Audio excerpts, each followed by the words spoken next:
There's a lot in this budget that's about supporting the economy. We're a substantial reduction in the headline rate of corporation tax by 2 percentage points. That is something which gets us to one of the lowest levels of corporation tax anywhere in the G7. That sends out a message around the world that Britain is open for business. By cutting income tax for people on low and middle income earners, that will help those people to make ends meet, and that money will be spent in the British economy too.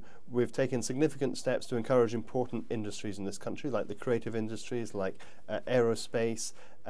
We're supporting house building through some of the measures that we said today too, reforming the planning system, investing in infrastructure. There's an awful lot in this budget today which is about supply side reform and tax reform to deliver and support economic growth in the United Kingdom.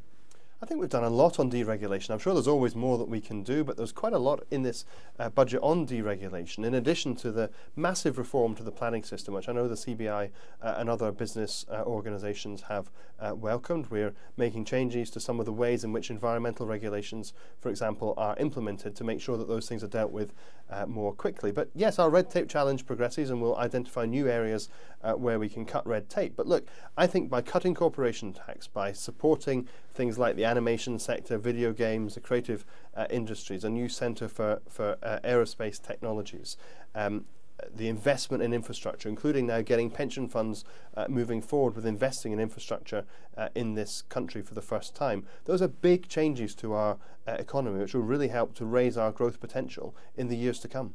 Well, our most important priority for this budget as Liberal Democrats was to go as far and as fast to delivering the policy that we set out in our election manifesto of lifting the income tax personal allowance to £10,000, to ensuring that people on low and middle incomes pay less income tax overall. £14 billion of tax cuts over the period for people on low and middle income earners, and the various changes that we've made for taxes on the wealthy raise the amount of tax that it costs to reduce the 50p rate 5 times over. So the budget is increasing the tax burden on the wealthiest. It is raising that money in more effective ways, and that's a good balanced budget, I think. Well, the main way in which people avoid stamp duty is by having their home owned by a company rather than owning it in their own right, and that way they dodge stamp duty by selling the company rather than selling the house. So what we're doing in this budget is saying if a company tries to buy a new residential property for the purposes of being someone's home, they'll pay a punitive 15% rate of stamp duty.